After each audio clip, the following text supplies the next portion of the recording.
جس فیصلے کا تم سے وعدہ کیا جاتا ہے وہ ہو کر رہے گا، جب تاروں کی چمک جاتی رہے اور جب آسمان میں شگاف پڑ جائیں اور جب پہاڑ ریزہ ریزہ کر کے اڑا دیے جائیں اور جب پیغمبروں کے لیے وقت مقرر کر دیا جائے، بھلا ان کاموں میں تاخیر کس لیے کی گئی؟ فیصلے کے دن کے لیے، اور تمہیں کیا خبر کہ فیصلے کا دن کیا ہے؟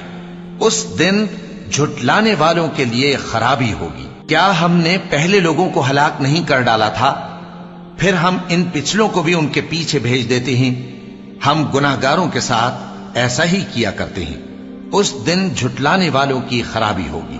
کیا ہم نے تم کو حقیر پانی سے نہیں پیدا کیا، پھر اس کو ایک محفوظ جگہ میں رکھا ایک وقت معین تک؟ پھر ہم نے اندازہ مقرر کیا، سو ہم کیا ہی خوب اندازہ مقرر کرنے والے ہیں۔ اس دن جھٹلانے والوں کی خرابی ہوگی۔ کیا ہم نے زمین کو سمیٹنے والی نہیں بنایا، یعنی زندوں اور مردوں کو؟ اور ہم نے اس پر اونچے اونچے پہاڑ رکھ دیے اور تم لوگوں کو میٹھا پانی پلایا۔ اس دن جھٹلانے والوں کی خرابی ہوگی۔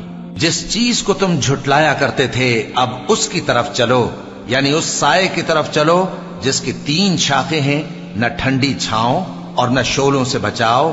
اس سے آگ کی اتنی اتنی بڑی چنگاریاں اڑتی ہیں جیسے محل، گویا زرد رنگ کے اونٹ ہیں۔ اس دن جھٹلانے والوں کی خرابی ہوگی۔ یہ وہ دن ہے کہ لوگ لب تک نہ ہلا سکیں گے اور نہ ان کو اجازت دی جائے گی کہ عذر کر سکیں۔ اس دن جھٹلانے والوں کی خرابی ہوگی۔ یہی فیصلے کا دن ہے جس میں ہم نے تم کو اور پہلے لوگوں کو جمع کیا ہے۔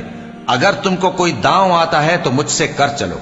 اس دن جھٹلانے والوں کی خرابی ہوگی۔ بے شک پرہیزگار سایوں اور چشموں میں ہوں گے اور میووں میں جو ان کو مرغوب ہوں۔